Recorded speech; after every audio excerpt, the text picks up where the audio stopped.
नमस्कार दोस्तों, स्वागत है आपका एक बार फिर से आपके अपने YouTube चैनल। इस वीडियो में हम एसएससी सीजीएल 2024 का 13 सितंबर शिफ्ट 1 का मैथ्स का सोल्यूशन करने वाले हैं। 25 प्रश्न है, ज्यादा टाइम नहीं लगने वाला है। और इससे पहले बाद वाली सभी शिफ्ट का सोल्यूशन आपको प्लेलिस्ट में मिल जाएगा, लिंक डिस्क्रिप्शन में, कमेंट बॉक्स में टेलीग्राम के लिंक है जिसपे सोल्यूशन वाला पीडीएफ और नॉर्मल पीडीएफ भी मिल जाएगा once I am done with it, और ज्वाइन कर लेना। चलो पहले प्रश्न पे आ जाते हैं। पहला प्रश्न डीआई का है, अच्छा सा प्रश्न है। कहा गया पाई चार्ट जो है वो परसेंट सेल दिखाता है फ्रूट्स का अलग अलग। ये आपको दिया गया कि अलग अलग फ्रूट्स कौन से, एप्पल, बनानास, ऑरेंजेस और स्वीट लाइम।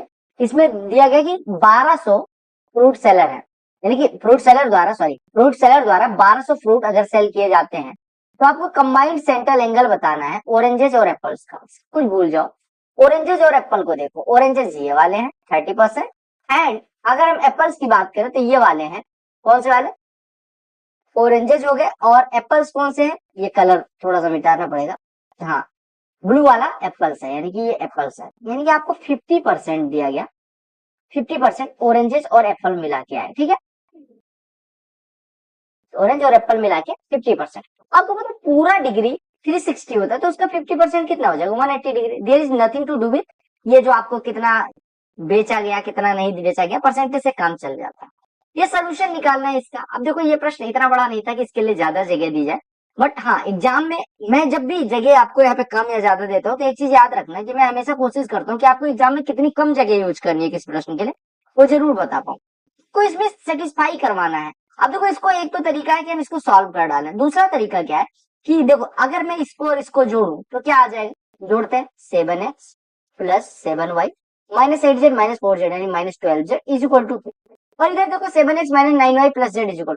अगर मैं दोनों को घटाऊं यानी इसमें से इसको घटा लूं तो क्या आएगा, 7x कैंसिल यानी 16y आएगा, माइनस 12z माइनस z यानी minus 13z is equal to 3 आएगा। अब आप y और z पे फोकस करो, y और z की क्या वैल्यूज रखने पे ये सेटिस्फाई कर जाएगा। तो आप कहेंगे y और z की, मान लो y बराबर 1 z बराबर 1 पे सेटिस्फाई कर रहा है तो यहाँ पे भी ये ऑप्शन है, यानी आप लिखा y बराबर 1 हो गया और z बराबर 1 हो गया। तो आपको तीनों इक्वेशन ना सॉल्व करने पड़े, इसके लिए कहीं पे भी y और z की वैल्यू पुट कर दो। यहाँ से 5x प्लस 4 माइनस 8 यानी माइनस 8 इज इक्वल टू 1 यानी 5x इज इक्वल टू 9। अब आप एक बात बताओ, ये sorry 5x minus 4 is equal to 1 यानी 5x इज इक्वल टू 5 यानी x इज इक्वल टू भी 1 आ जाएगा, x इज इक्वल टू भी 1 आ जाएगा। तो आप यहाँ से जैसे y और z का रिलेशन पाते हैं फिर ऑप्शन पे जाओ, ऑप्शन पे मान लो दो ऑप्शन सेटिस्फाई कर रहे हैं तो आपकी थोड़ी सी बैड लक है। अगर कई बार क्या होता है एक ही ऑप्शन सेटिस्फाई करेगा, आप फट करके आगे बढ़ सकते हैं। अदरवाइज अगर मान लो सेटिस्फाई भी कर रहे हैं तो तीसरे के लिए बाकी दोनों की वैल्यू पुट करके आप सॉल्व कर सकते हैं। दो पाइप है जो टैंक को फिल करते हैं, अगर वो एक साथ फिल करे यानी ए और बी दो पाइप है, मान लो 20 मिनट में, और कहा गया 1 pipe can fill the tank 2.5 time as quickly as other, यानी कि अगर पहला पाइप अगर बात करें या कोई एक पाइप की बात करेंगे वो दूसरे से 2.5 गुना तेजी से काम करता है, यानी कि बी अगर 2 बढ़ता है तो ये इसका 2.5 गुना 5 बढ़ता है। यानी दोनों 7 लीटर एक घंटे में भरते हुए या 1 मिनट में भरते हुए 20 मिनट में भरते हैं, यानी टंकी की दक्षता हो गई 140।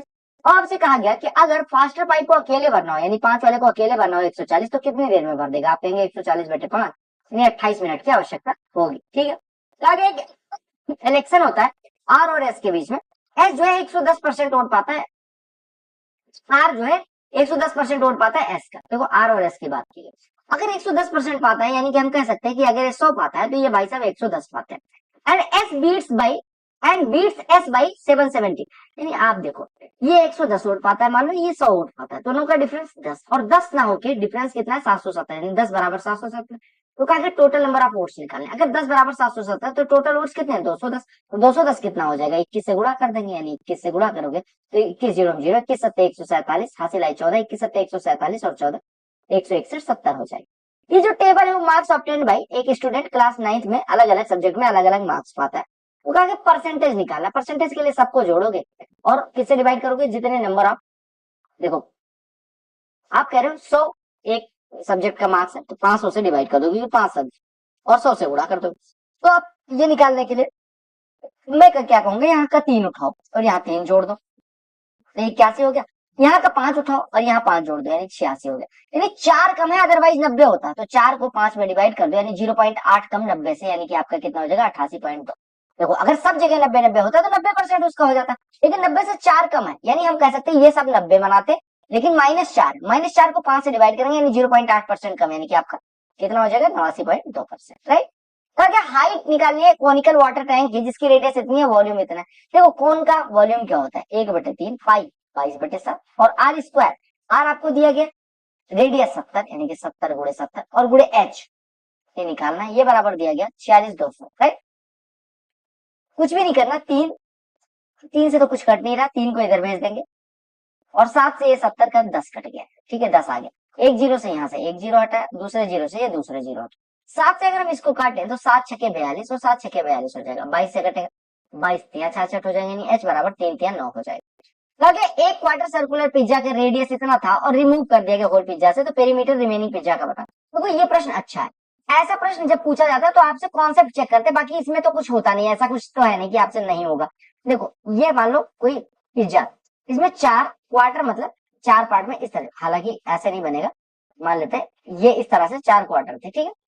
एक क्वार्टर निकाल दिया गया, एक क्वार्टर निकालेंगे अगर मान लो तो हम कितना बचेगा, आप कहेंगे इतना निकाल दिया गया, ये मान लो ये हिस्सा निकाल दिया गया, ठीक। अब ये इतना ही बचा हुआ है, अब अगर इसका पेरीमीटर निकालना है तो आप कहेंगे पूरा 2πr था, तो 2πr का एक चौथाई निकल गया, यानी कि 2πr का 3/4 अभी बचा हुआ है, यानी यहाँ से लेके इस पॉइंट से लेके अगर हम ऐसे घूमते हुए और यहाँ तक आए तो 2πr का 3/4 बचा हुआ और प्लस r इतना और प्लस r इतना, यानी कि 2r। 2r में अगर कॉमन ले लो तो 2r कॉमन लेने के बाद क्या बचेगा 3π/4, यानी कि 3 गुणे पाई की वैल्यू 22/7 ले लेते हैं और ये 3π/4 हो गया, यानी कि 3/4 इंटू पाई हो गया और प्लस ये 1 बचा, ठीक है। तो 2r यानी कि 2 गुणे 21, ये कितना बचा 2 दूनी 4, 2 से 11 कटा, यानी कि 35/14 प्लस 1, यानी कि 35 प्लस 14 और बटे में 14 आया, ठीक है। 2 से ये कटा 2 से 14, 7 से ये कटा 3 हुआ और देखो 3 4 7 7 या 21 यूनिट डिजिट 1 यहाँ पे भी है यहाँ पे भी, तो आप देख लीजिएगा यहाँ पे कितना है, यहाँ पे कितना है 33 और 14 कितना हो गया 47, 47 गुणे 3 कितना हो जाएगा 141, आपका आंसर आ जाएगा। तो ये याद रखना कि ऐसा नहीं कि 2πr का 3/4 ही करके आप काम चला लो, 2r यानी यहाँ से यहाँ तक भी जाना पड़ेगा, क्योंकि आप यहाँ से यहाँ तक आए फिर यहाँ से यहाँ जाओगे, यहाँ से यहाँ तक जो रास्ता फॉलो करोगे वही वापस भी तो पहुंचना पड़ेगा वहां तक। क्योंकि एक सर्कल 7 सेंटीमीटर रेडियस का है, एक आर्क कट किया जाता है और आर्क की लंबाई 7 यूनिट है, तो आपको बताना है आर्क लेंथ क्या होगा स्मॉलर पोर्शन का। क्या कहा गया, एक फिर से समझो, 7 सेंटीमीटर रेडियस वाले एक सर्कल से एक आर्क कट किया जाता है, आर्क की लंबाई 7 नहीं दी गई, उस कॉर्ड की लंबाई देखिए, देखो मान लो ये इस तरह से कॉर्ड की लंबाई, यानी कि ये जो आर्क कट किया गया मान लो यहाँ से ये वाले आर्क की बात की जाए, यहां से देखो और यहां से देखो, ठीक है। एक मिनट मैं एक वो बनाता हूं, ये इस तरह से कुछ कट के करके आया, ठीक है। एक मिनट वेट कर लेना, ये देखो अब सही दिख रहा है। अब मैं मान लेता हूं कि देखो इस ये रेडियस तो 7 है ही, रेडियस तो 7 है ही, यानी ये 7 है, साथ ही ये भी 7 है, और कहा कि ये जो आर्क है इसकी जो जीवा है, ये वाली जीवा हमेशा जब आर्क बनता है तो उसके दो बिंदुओं को मिलाने पे कॉर्ड मिलती है, ये भी 7। तो आपने कहा ये कैसा ट्रायंगल मिल गया इक्विलेटरल, यानी ये कोण बनेगा 60 डिग्री का। तो आपको बताना छोटे भाग के चाप की लंबाई। अब आपने कहा ये जो चाप है ये केंद्र पे कितने डिग्री का कोण बनाता है 60 डिग्री का, तो इसकी लंबाई पूछी गई, यानी इस आर्क की लंबाई बतानी है जो आपको केंद्र पे 60 डिग्री का कोण बनाए। अगर कोई आर्क केंद्र पे थीटा डिग्री का कोण बनाता है तो उसकी लंबाई होती है θ/360 इंटू 2π है, और यहाँ पे थीटा की वैल्यू 60 यानी कि आप कहेंगे 2πr/6 यानी कि πr/3। तो बस यूज कर लो 22/7 गुणे r 7 और बटे का 3 या 7/3 पाई कह सकते हैं, जो भी आप करना चाहो। ये जो टेबल है वो सेल दिखाती है 6 कमोडिटीज का, यानी 6 कमोडिटी अलग अलग चीज की है और अलग अलग महीनों में क्या क्या सेल हुआ वो दिखाया गया। अगर total combined sale of dry fruit sugar और राइस की अगस्त से अक्टूबर तक व्हाट परसेंट है total combined sale of tea pulses and flour का। देखो आपको क्या काम करना है, टी पल्सेस और फ्लोर लेना है और बाकी बचा क्या इन तीनों को, यानी ग्रीन वाले को ड्राई फ्रूट शुगर और राइस, ये अलग लेना है और ये अलग लेना है। आपको क्या बताना है इसका, ताकि ये तीनों महीने में, ठीक है, ये जो है किसका ड्राई फ्रूट शुगर और राइस का, पहले हम ड्राई फ्रूट शुगर और राइस जोड़ते हैं, तो 7 2 9 5 14 14 8 22 2 24 7 31 31 और 2 33 3 36 7 43 के 3 हासिल है 4 4 2 6 3 9 2 11 11 4 15 4 19 4 23 23 4 27 2 29 और 2 31 यानी 313 ये है। ये कहा गया कितना परसेंट है किसका, जो मैंने येलो कलर से कर रखा है, यानी कि 4 5 9 5 14 4 18 2 20 20 5 25 3 28 9 37 के साथ हासिल है 3 3 2 5 1 6 3 9 4 13 3 16 4 20 5 25 3 28 4 32 313 327 का कितना परसेंट है। अब आप इससे देखो कितना परसेंट अगर आपको निकालना है तो आप इसका, अगर मैं देखूं कि कितना कम है, आप कहेंगे 14 कम, राइट, 14 कम। अगर मैं 327 के 10% की बात करूं तो ये हो जाएगा 32.7। 32.7 का ये क्या आधा है, अगर 10% 32.7 है तो हम कह रहे हैं कि 5% कितना होगा, 5% हो जाएगा 16.3 पर। क्या 5% कम है? नहीं, ये 5% से थोड़ा कम है, 4% के अराउंड कम है ये 100% से। तो आप कहेंगे 100% से 4% कम है, यानी कि 96% के अराउंड। बाकी सारे ऑप्शन आप देखेंगे 95 नहीं हो सकता क्योंकि 5% कम नहीं, 94 नहीं हो सकता क्योंकि उससे ज्यादा तो हो ही नहीं सकता, 98 क्यों नहीं हो सकता क्योंकि 2% अगर इसका निकाले तो 6 कम होना चाहिए, और 6 का तो 2 गुना ये दिख ही रहा है, 6 के 2 गुना ज्यादा दिख रहा है, यानी कि 96% के करीब हो जाएगा। एक कैफे में रमा ने ड्रिंक खरीदी अपने 7 फ्रेंड के लिए 240 की। उसमें से कुछ कॉफी चाहते हैं, कुछ ब्लैक टी चाहते हैं। कॉफी का 40 रुपए कॉस्ट आता है और ब्लैक टी का 30 रुपए। तो आपको बताना है टी कितना खरीद, तो 7 लोग, ठीक है। अगर वो टी 1 कप मंगाती है तो 7 माइनस 1 कप उसे कॉफी मंगानी पड़ती है, राइट। आपने कहा एक बार इसको मिक्सर एलिगेशन से भी कर सकते हैं। आपने कहा कॉफी की कॉस्ट जो है वो 40 है, कॉफी की कॉस्ट 40 यानी 7 माइनस 1 कप उसे 40 के भाव से पड़े और बाकी 30 के भाव से पड़े, यानी कि 30 के हिसाब से चाय और इसके हिसाब से कॉफी, ये बराबर हो गया 200, ठीक है। अगर मैं ये जीरो सारे हटा दूं तो यहाँ से आपको क्या मिलेगा, 3a प्लस 28 माइनस 4a बराबर 24, यानी कि a बराबर कितना हो जाएगा 28 माइनस 24 यानी कि 4 का, राइट। 1 अपॉन, अगर हर बराबर कर ले यहाँ से तो 1 plus sine theta 1 minus sine theta यानी 2 बचे, बटे 1 minus sine theta into 1 plus sine theta यानी कि 1 माइनस साइन स्क्वायर थीटा यानी कॉस स्क्वायर थीटा, ये बराबर हो गया 4 सेक थीटा यानी 4 अपॉन कॉस थीटा, राइट। इससे ये कटा, यानी कि cos थीटा बराबर 1/2 यानी थीटा बराबर 60 डिग्री हो गया। थीटा बराबर 60 तो cot 60 की वैल्यू 1/√3 प्लस cosec 60 की वैल्यू 2/√3, दोनों जुड़ेगा तो 3/√3, आंसर √3 हो जाएगा। इसको सिंप्लीफाई करना है, हम सब कुछ भूल जाते हैं। 2 और 6 12 12 पंचे 60 यानी कि 5 आया, 5 70 में से घटेगा 65 प्लस 20 में से 10 जाएगा 10 10 10 में डिवाइड होगा 1 ब्रैकेट क्लोज प्लस 2 तिया 6 6 और 25 150 150 600 में डिवाइड होगा 4 गुणे 2 और 3 6 प्लस 2 और 5 10 4 6 24 10 34 34 इधर बचा 66 इधर बचा, दोनों जुड़ के 100 हो जाएंगे। ये जो है मल्टीपल 6 का मतलब ये 6 से कट रहा है, 6 से कटने के लिए 2 से भी कटेगा और 3 से भी कटेगा। 2 से कटने के लिए तो आपको सीधे दिख रहा है, तो हमें 3 से काटना है। 3 से काटने के लिए संख्या आप लिखते हैं 321 y72, 3 से कटने के लिए सम ऑफ डिजिट्स 3 से कटना चाहिए, तो 3 2 5 1 6 कट गया 7 2 9। y की क्या वैल्यू रखे हैं, मिनिमम 0 रख सकते हैं क्योंकि 0 भी 3 से कटेगा, 3 रखेंगे 6 रखेंगे 9 रख सकते हैं, कुछ भी रख सकते हैं चारों में से। ये हमें मिनिमम वैल्यू पूछी गई थी तो 0 भी रख सकते हैं।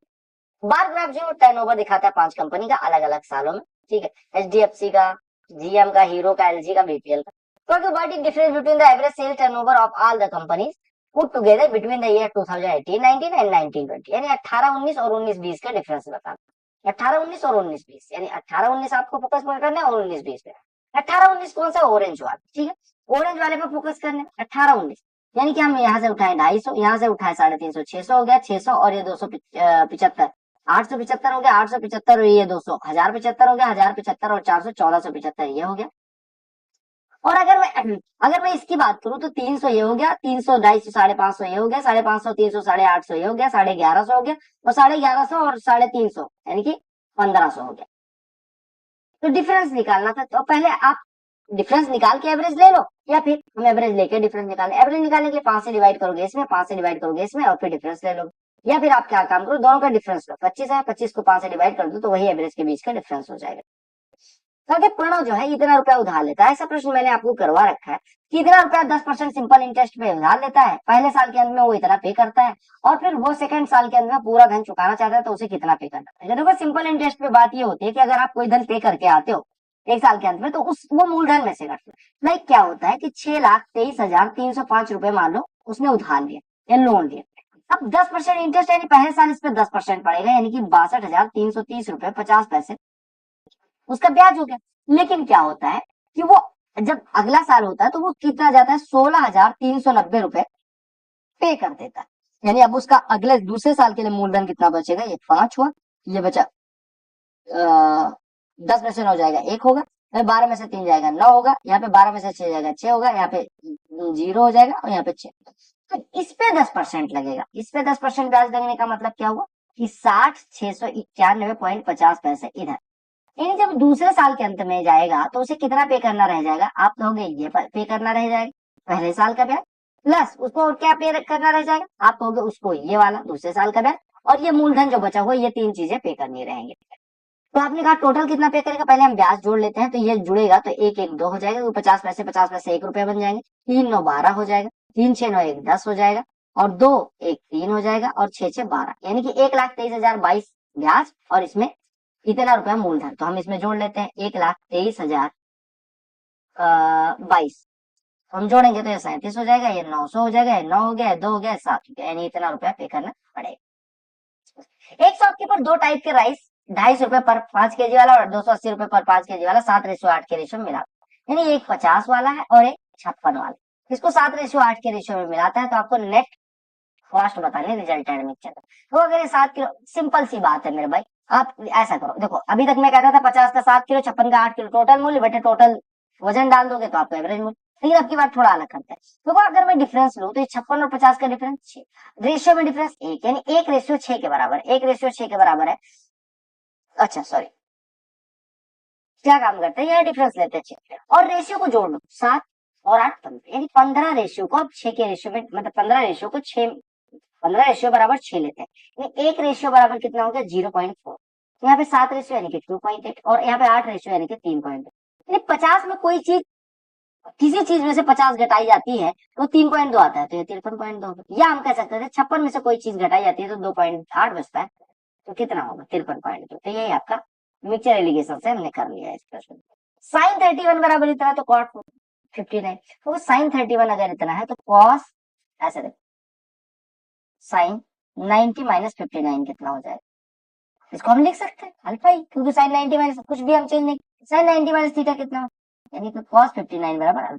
अब देखो, अब कॉट 59 निकालना है, कॉट 59 क्या होता है, कॉस 59 होगा बटे साइन 59, और cos 59 की वैल्यू अल्फा है तो साइन अल्फा कितना, साइन 59 कितना जो 1 माइनस cos स्क्वायर अल्फा, यानी 1 माइनस अल्फा। अगर सक्सेसिव डिस्काउंट 10% 15% का, एक्स और वाई का सक्सेसिव कितना होता है, पुट कर लेना। ट्राइंगल पी क्यू आर अगर इसके सर्वांग यानी कॉन्ग्रुएंट है, ए बी बराबर इतना, बी बराबर इतना, इतना, तो आपकी वैल्यू बता दें। देखो ए बी सी हमने लिया और पी क्यू आर लिया, ए ले लिया, ये बी ले लिया, ये सी ले लिया, ये पी ले लिया, ये क्यू ले लिया, ये जिस ऑर्डर में लिखा रहेगा उसी ऑर्डर में लिखना है, राइट।